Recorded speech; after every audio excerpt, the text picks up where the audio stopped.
uh, press statement, rejection of Kenya Sugar Board's directive on closure of sugar mills in Kakamega region.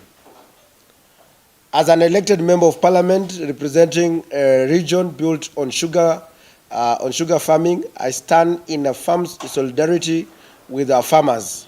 Today, I categorically reject the Kenya Sugar Board's directive to suspend milling operations in our region. This directive is not only ill-advised and unfair, it is a blatant show of disrespect to the very farmers whose sweat sustains this industry. We as members of parliament were not consulted.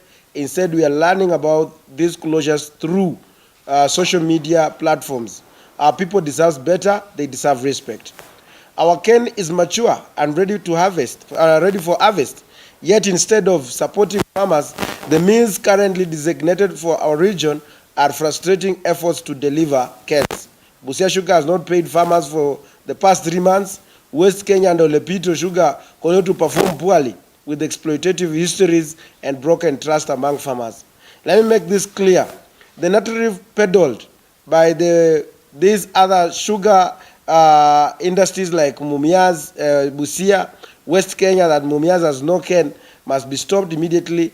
Over 70% of the cane currently being delivered to MUMIAS is grown privately by farmers who are not contracted and are free to sell to any miller of their choice.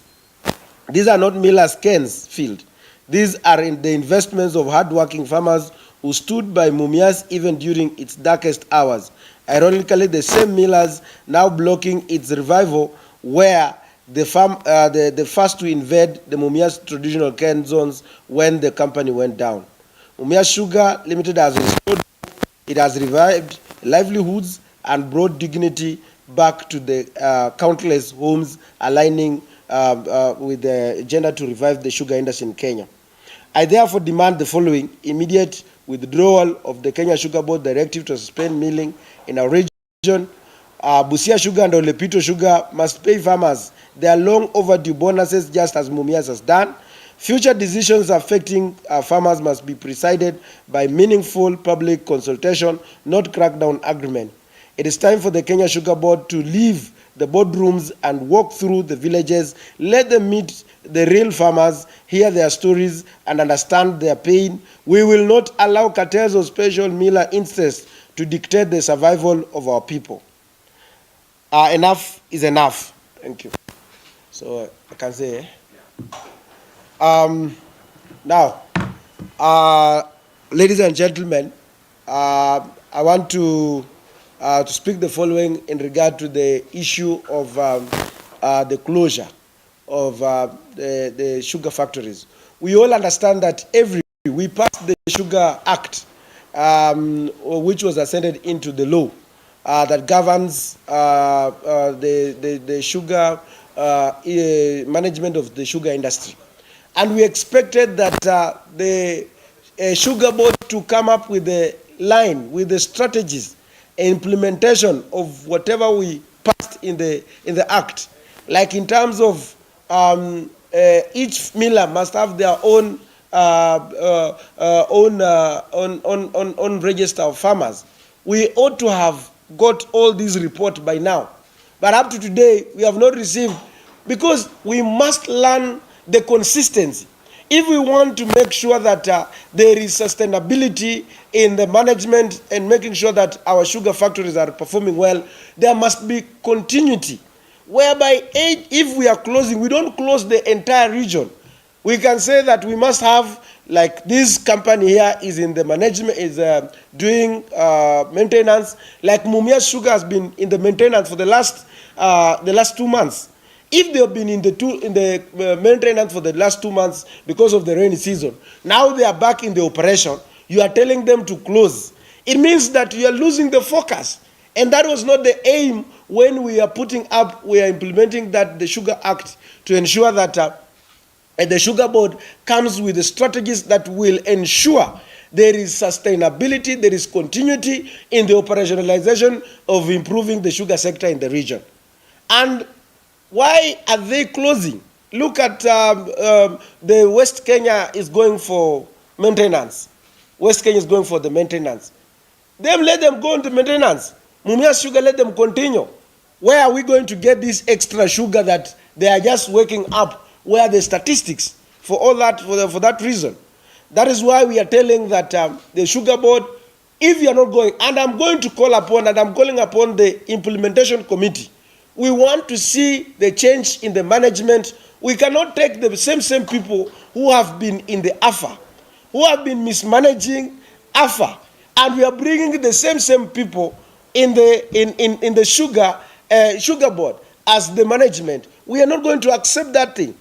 Because why is it that West Kenya is having a control to monopolize? He can decide, like today I'm going for the maintenance, now every sugar miller has to close. That one, it cannot happen. It cannot happen. We want fairness. We want, people are crying, farmers are crying. MUMIAS Sugar has not been crashing for the last 2 months. Why are you closing then? So we are rejecting, and I'm calling upon the immediate removal of that closure letter or whatever, summons or whatever, whichever way you are going to call MUMIAS Sugar, and I'm calling upon the management of MUMIAS Sugar to proceed with operationalization. We want to see the smoke when I come back, or else I'm going to mobilize farmers, because we cannot allow farmers to continue struggling to where to take their cans for another 3 months. It's very much unfair. So that is the point that I really want it to be on board. So what maybe just to ask you, we all understand that the chair for committee in agriculture, Wakoli, comes from Bungoma.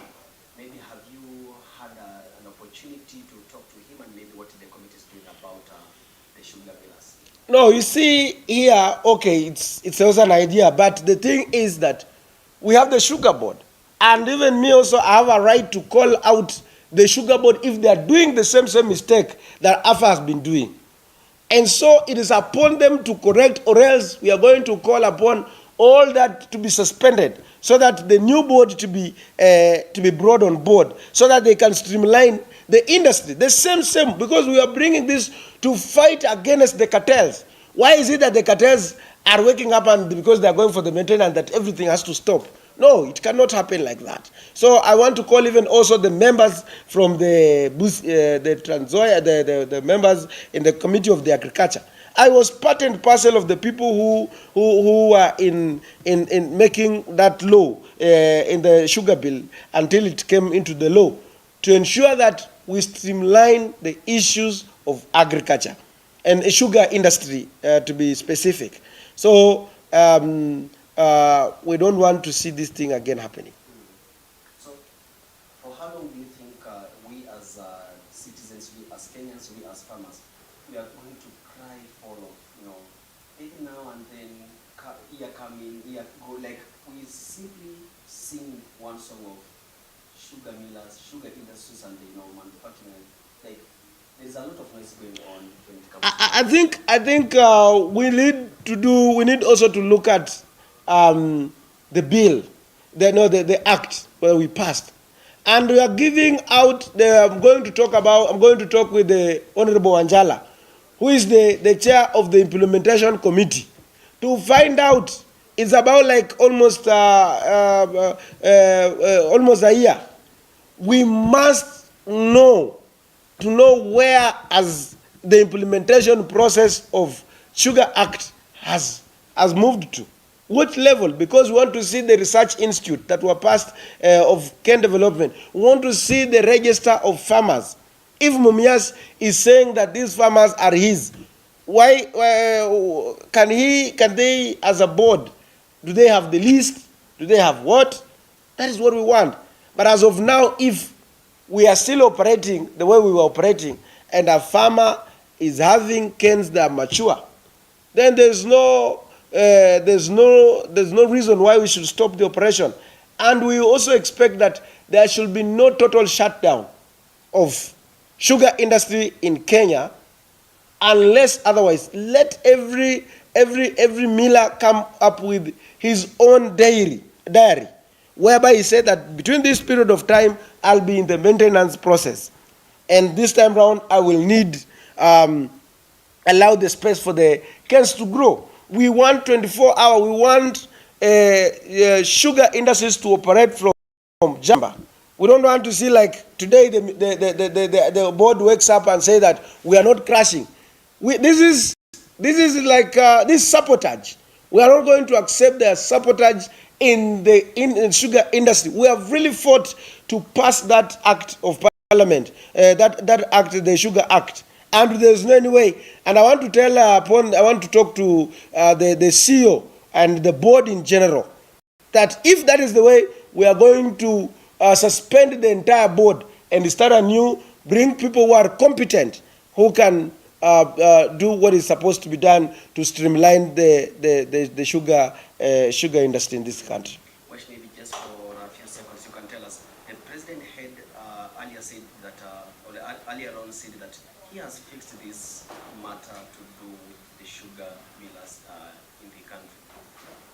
What do you make of his statement? Because he has always reminded Kenyans that he has fixed this issue and it's no longer now a big issue when it comes to manufacturing. You see, when the board is still waking up today and shutting up the entire industry, it means that they have no agenda, they have no vision. For you can imagine this person is paying the employees, this in not being in operation for another 5 years, for another 5 months. So it means that the president needs to be serious with his team, the implementation, whatever they pass. He should also have a team to follow up what is like this decision of closing up for sugar industry. Whom did they consult about? Whom did they consult about closing sugar factories for in Western Kenya?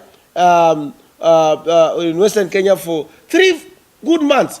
Where this sugar deficit are they going to get from? If now they have the sugar somewhere, then they should let's say that we are no longer interested in having sugar industries in Kenya. That's a fact. If they want to take this route, and I want to tell the sugar board, if you want to tell that route, you can wake up and decide, then you should suspend and say that we don't want sugar factories in Kenya. Let them now import sugar because that is what is their interest. I think that's the point, right? More Radio, 88.2 FM.